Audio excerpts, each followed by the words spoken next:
Assalamualaikum warahmatullahi wabarakatuh. Ketemu lagi dengan saya. Alhamdulillah kita bisa ketemu lagi. Kita masih diberikan kesehatan oleh Allah Subhanahu wa taala, dan semoga kalian juga tetap sehat selalu. Amin amin ya rabbal alamin.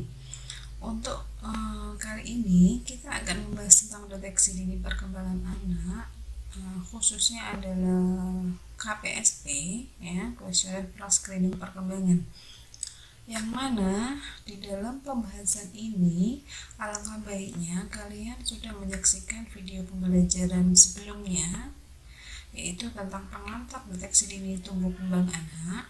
Kemudian ada deteksi dini pertumbuhan anak menghitung usia, deteksi dini perkembangan anak berat badan tinggi badan, dan deteksi dini pertumbuhan anak lingkar kepala. Supaya kalian nanti di dalam menyaksikan video pembelajaran deteksi dini perkembangan anak KPSP ini, kalian akan lebih mudah memahami, ya. Dan jangan lupa untuk like, subscribe, dan tekan tombol lonceng, ya, supaya nanti apabila ada video pembelajaran yang diupload pada channel YouTube ini, kalian mendapatkan notifikasi sehingga kalian bisa mempelajarinya. Langsung saja di sini, ya, kita pendahuluan terlebih dahulu bahwa, ya, perlu diingat anak itu merupakan generasi penerus, sehingga kita juga harus memperbaiki kualitas generasi penerus itu, yang mana kualitas generasi penerus itu tergantung pada kualitas tumbuh kembang anak. Sehingga untuk kita supaya kualitas generasi penerus itu bagus, maka jangan sampai terjadi penyimpangan tumbuh kembang.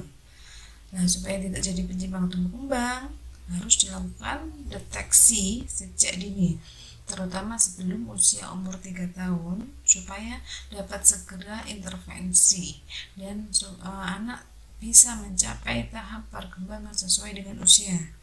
Bila terdeteksi terlambat, maka penanganannya juga akan terlambat dan penyimpangan sukar diperbaiki. Pemerintah di sini mempunyai program namanya SDIDTK, yaitu stimulasi deteksi intervensi dini tumbuh kembang. Nah, untuk SDIDTK ini di suatu wilayah dikatakan berhasil bila semua balita dan anak prasekolah ini mendapatkan pelayanan DDTK. Selain itu juga ditindaklanjuti oleh keluarga dengan menstimulasi anak dan dirujuk bila mana memerlukan rujukan. Untuk sasaran program DDTK itu sendiri adalah untuk semua umur mulai dari 0 sampai dengan 6 tahun. Sasaran tidak langsung dalam hal ini adalah DDTK ini dapat dilakukan oleh tenaga kesehatan, ya, Yankes, yaitu dokter, bidan, perawat, ahli gizi, penyuluh kesehatan masyarakat, dan sebagainya. Selain itu juga ada tenaga pendidik, petugas lapangan keluarga berencana, petugas sosial yang terkait dengan pembinaan tumbuh kembang anak, dan petugas sektor swasta dan profesi lain, khususnya mereka-mereka beliau yang tenaga pendidik dan sektor lain ini adalah dengan pendampingan tenaga kesehatan. Nah, pada pembahasan ini kita membahas tentang jenis DDTK yang deteksi dini penyimpangan perkembangan, yang mana untuk deteksi dini penyimpangan perkembangan itu, ya, bisa terdiri dari gangguan, ya, perkembangan anak dengan KPSP, kemudian gangguan daya lihat dan gangguan daya dengar.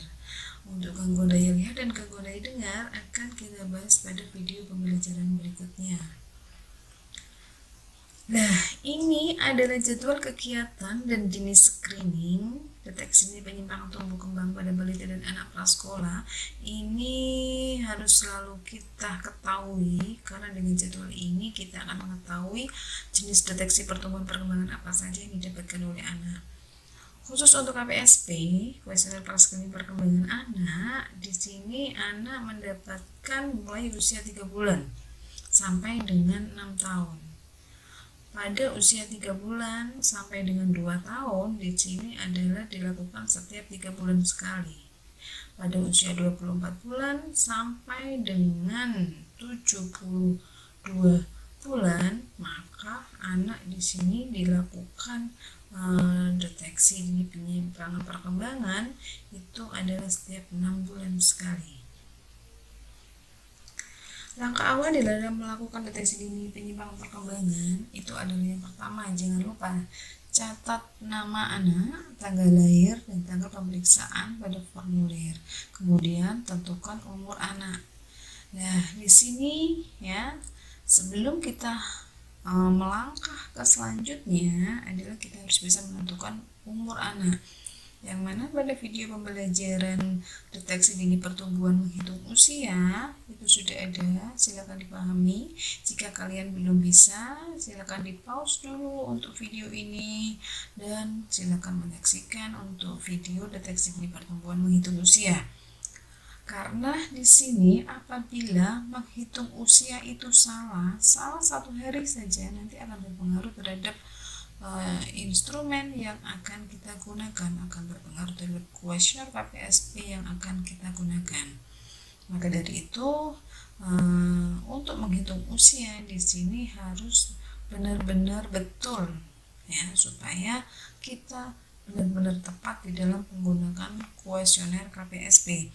Karena nanti kalau salah satu hari saja apabila pembulatannya ke atas, maka nanti yang seharusnya anak perkembangannya itu sesuai bisa kemungkinan akan mengalami masalah perkembangan, baik itu meragukan maupun kemungkinan terjadi penyimpangan. Dan apabila ternyata kesalahan hari itu sampai berpengaruh pada lebih rendah dari usia anak yang sebenarnya, maka di sini yang seharusnya anak ini ada masalah terhadap perkembangannya karena lebih rendah, akhirnya perkembangan anak sesuai, akhirnya yang seharusnya anak bisa mendapatkan intervensi penata laksanaan perkembangan maka tertunda, akhirnya waktu juga akan berkurang. Langsung saja kita di sini membahas tentang deteksi penyimpangan perkembangan anak, khususnya adalah KPSP. Jadi kalau saya mengucapkan KPSP berarti singkatannya adalah kuesioner pra-screening perkembangan ya, karena di dalam tahap deteksi dini perkembangan itu ada tahap-tahapannya, ada surveillance, ada pra-screening, ada screening, ada penentuan diagnosis, ada pemberian intervensi. Nah, kita adalah pada tahapan pra-screening, maka kuesioner yang digunakan adalah kuesioner pra-screening perkembangan. Untuk deteksi dini penyimpangan perkembangan anak di sini ya dilakukan di semua tingkat pelayanan kesehatan, dan pelaksana dan alat yang digunakan ini sesuai dengan tabel ini ya. Jadi di sini sudah jelas tingkat pelayanannya di mana, pelaksananya siapa, alat yang digunakan apa ya. Seperti ini contohnya, tingkat pelayanan keluarga dan masyarakat ini pelaksananya adalah orang tua, kader kesehatan, pendidik PAUD. Ini yang digunakan adalah buku KIA ya, yang mana dalam buku KIA itu ada instrumen perkembangan anak, tapi pada tingkat surveillance. Kemudian pendidik PAUD terlatih dan guru TK terlatih ini menggunakan kuesioner KPSP ya.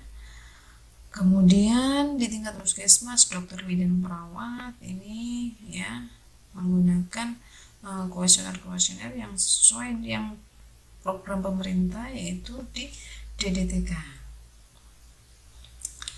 Nah, untuk kuesioner pra-screening perkembangan, pertanyaan perkembangan anak mulai usia 3 bulan ya, yang mana tadi di depan sudah saya jelaskan bahwa untuk deteksi dini perkembangan menggunakan KPSP itu mulai usia 3 bulan sampai 2 tahun itu dilakukan minimal adalah setiap 3 bulan, dan untuk anak usia 2 tahun sampai 6 tahun itu dilakukan minimal setiap 6 bulan sekali ya. Di dalam KPSP di sini terdapat 9 sampai 10 pertanyaan singkat pada orang tua atau pengasuh, yang mana pertanyaan itu adalah tentang kemampuan yang telah dicapai oleh anak untuk mengetahui perkembangan anak sesuai umurnya atau terlambat. Alat yang digunakan di sini adalah kuesioner pra-screening perkembangan sesuai umur anak, kertas, pensil, bola karet atau plastik seukuran bola tenis, kerincingan, kubus berukuran sisi 2,5 cm sebanyak 6 buah, benda-benda kecil seperti kismis, potongan biskuit kecil berukuran 0,5 sampai 1 cm. Yang mana alat-alat ini adalah gambarannya seperti ini, ya. Ada kerincingan, ya. Kalau seandainya tidak ada, ya, bisa kita ganti dengan yang lainnya yang mempunyai fungsi yang sama, yang mana nanti yang akan kita tanyakan pertanyaan itu yang ada di dalam kuesioner pra-screening perkembangan. Ini adalah balok, ya, ini kertas sama pensil warna, ini kerincingannya, ini bola tenisnya. Ini adalah contoh dari kuesioner pra-screening perkembangan, yang mana sebelah kiri ini adalah untuk bayi usia 3 bulan dan yang sebelah kanan adalah untuk umur 24 bulan, ya. Jadi tidak hanya ini aja, nanti ada 3 bulan, ada 6 bulan, ada 9 bulan, ada 12 bulan, ada 15 bulan dan seterusnya sampai 24 bulan. Itu adalah rentangnya 3 bulan. Dan perlu diingat, kalian jangan bingung alat apa yang digunakan, karena di bagian atas dari KPSP itu sudah dituliskan alat yang dibutuhkan di dalam deteksi dini perkembangan. Jadi seperti ini. Untuk anak usia 3 bulan maka alat yang dibutuhkan adalah Wolmer. Kemudian untuk anak usia 24 bulan alat yang dibutuhkan adalah kubus dan bola tenis, ya. Yang mana di dalam KPSP ini, ya, sudah ada pertanyaan, kalian tanyakan, ada pilihan jawaban iya dan tidak. Nah, apabila di situ anak itu bisa, ya, baik itu kadang-kadang, pernah, pokoknya di situ anak pernah bisa, di situ jawabannya centang iya. Tapi kalau anak tidak bisa atau tidak pernah melakukan itu, atau ibu tidak tahu, maka centang jawaban tidak. Kemudian di sini kamu total berapa jawaban iya dan berapa jawaban tidak, ya. Jawaban iya berapa, jawaban tidak berapa. Nanti jika ada jawaban tidak, maka di sini silakan ditulis pada kolom ini, ya, kolom yang ada di bawah ini. Nah, yang ini adalah untuk contoh selanjutnya untuk anak usia 30 bulan, ya. Kemudian ada 72 bulan, di atasnya juga ada alat yang dibutuhkan untuk deteksi dini perkembangan dengan KPSP.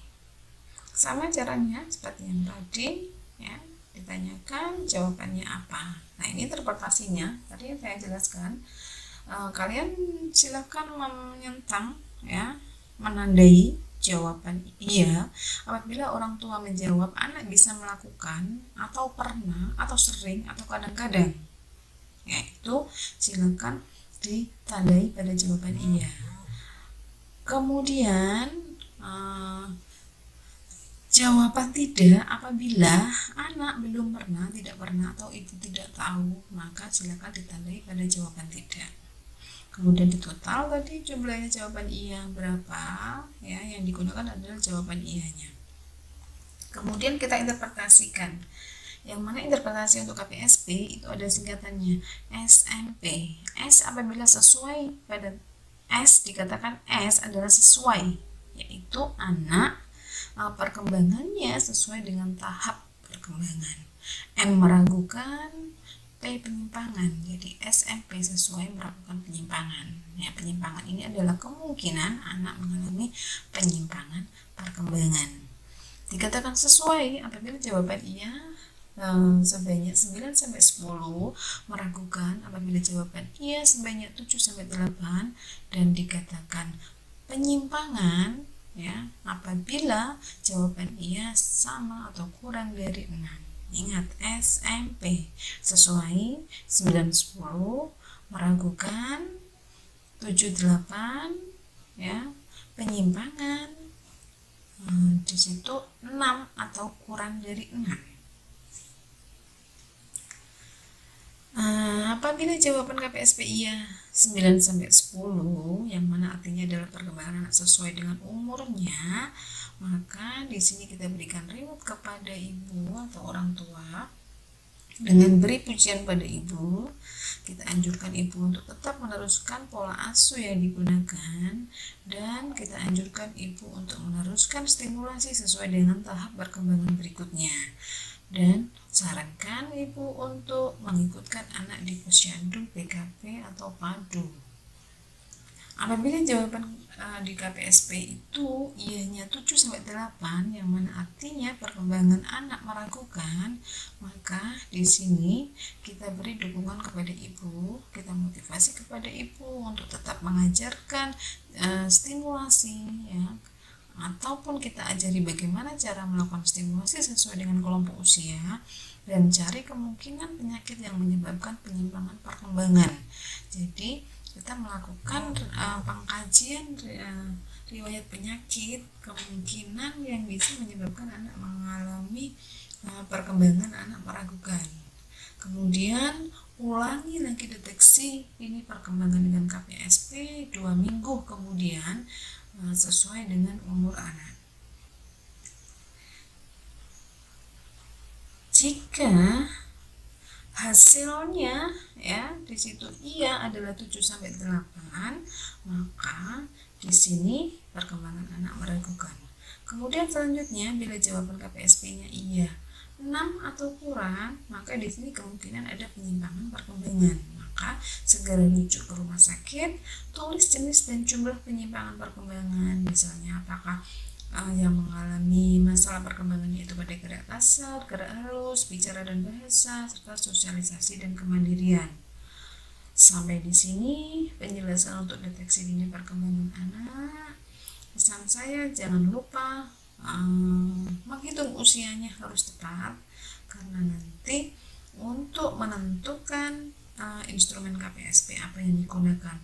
Dan lagi, apabila di dalam penghitungan usia itu ternyata tidak ada usia yang tepat dengan KPSP, maka kita memilih KPSP di bawahnya. Misalnya, ternyata usia anak adalah 32 bulan. Ya, 32 bulan. Lah, di situ KPSP yang tersedia adalah usia 30 dan 36, ya. Maka KPSP yang kita gunakan adalah KPSP usia 30, ya, jelas. Yang ada di bawahnya, misal seandainya usia anak adalah 35 bulan, KPSP yang tersedia adalah 30 bulan dan 36 bulan. Tetap, walaupun mendekati ke 36, tetap KPSP yang kita gunakan adalah umur di bawahnya. Ya, umur di bawahnya 30 bulan. Karena nanti kalau kita pakai yang di atasnya, di mana anak itu belum mencapai pada tahapan perkembangan sesuai dengan usianya. Ya. Jadi di situ kita ambil KPSP umur di bawahnya apabila tidak tepat. Tetapi kalau usia anak 30 bulan, ya kita gunakan 30 bulan. Usia anak 36 bulan, ya kita gunakan yang 36 bulan. Semoga dapat dipahami dan semoga bermanfaat. Video pembelajaran kali ini jangan lupa untuk like, subscribe, dan tekan tombol lonceng, serta share ke teman-teman kalian semua. Semoga video pembelajaran ini ilmunya dapat bermanfaat ke depannya dan dapat kalian praktekkan. Akhirul kalam, wassalamualaikum warahmatullahi wabarakatuh.